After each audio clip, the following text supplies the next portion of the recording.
fabled heat, where magic meets desire.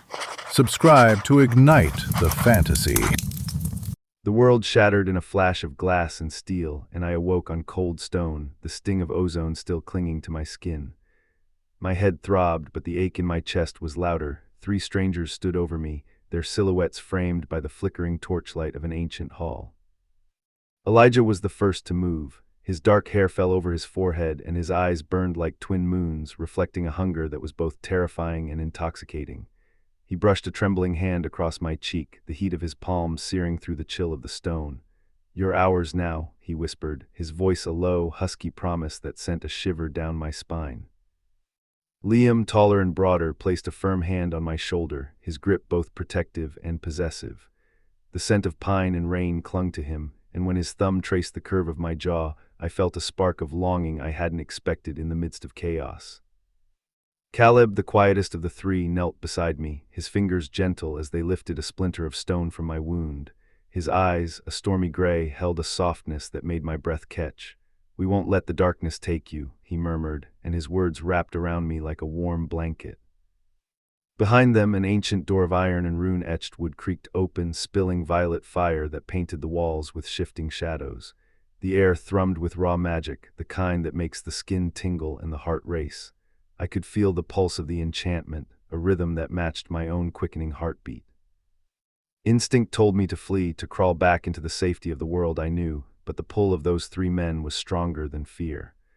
Their presence ignited a fire within me, a fierce, unexpected longing that tangled with the terror of the unknown. "Come," Elijah said, extending a hand that seemed to glow with a faint, otherworldly light. "Beyond this door lies a realm where we can claim what is ours, your destiny, and perhaps something more." I hesitated, the weight of my old life pressing against the new reality. The memory of my mundane Tuesday, coffee that tasted like burnt paper, the neon signs that flickered like dying stars, felt like a distant dream. Here in this stone chamber, the world was raw, alive, and brimming with possibilities. Liam's voice broke through my thoughts. "We will protect you, no matter what lies beyond. Trust us." Caleb's hand found mine, his grip warm and steady. The contact sent a wave of heat up my arm, and I realized I was no longer just a victim of circumstance. I was a participant in something ancient and powerful. With a breath that tasted of iron and anticipation, I stepped forward, the violet fire licking at my heels. The door swung wider, revealing a cavern bathed in moonlit crystal, where towering pillars of obsidian rose like sentinels. In the center, a pool of liquid starlight shimmered, its surface rippling with unseen currents. Elijah led me to the edge, his hands sliding around my waist, pulling me close enough that I could feel the steady thrum of his heart against my back. "This is the heart of Etha," he whispered, "the source of all magic in our realm. It will bind us if we choose." Liam stepped beside us, his breath hot against my ear.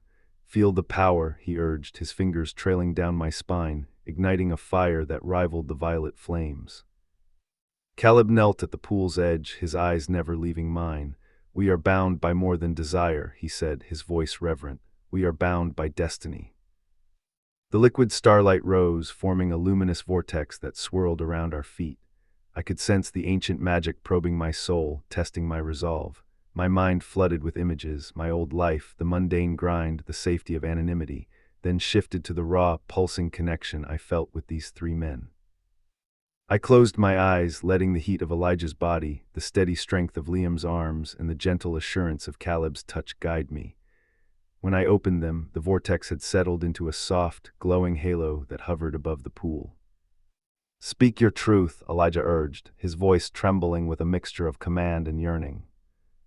I swallowed, feeling the weight of centuries of magic settle on my tongue.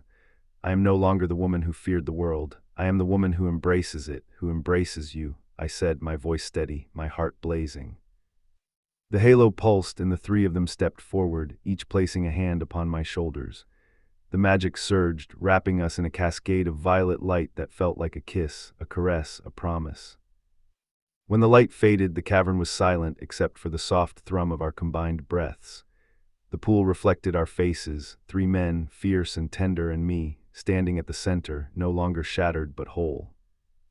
We emerged from the ancient hall together, the night sky above us a tapestry of stars. The world beyond the door was wild and untamed, but with Elijah's fierce protectiveness, Liam's steady warmth, and Caleb's quiet devotion, I felt a fierce, undeniable longing blossom into something far more profound, a love that was as ancient as the magic that bound us. And as we walked into the moonlit wilderness, I knew that whatever darkness lay ahead, we would face it together, bound by desire, destiny, and the unbreakable bond of a reverse harem that had claimed my heart.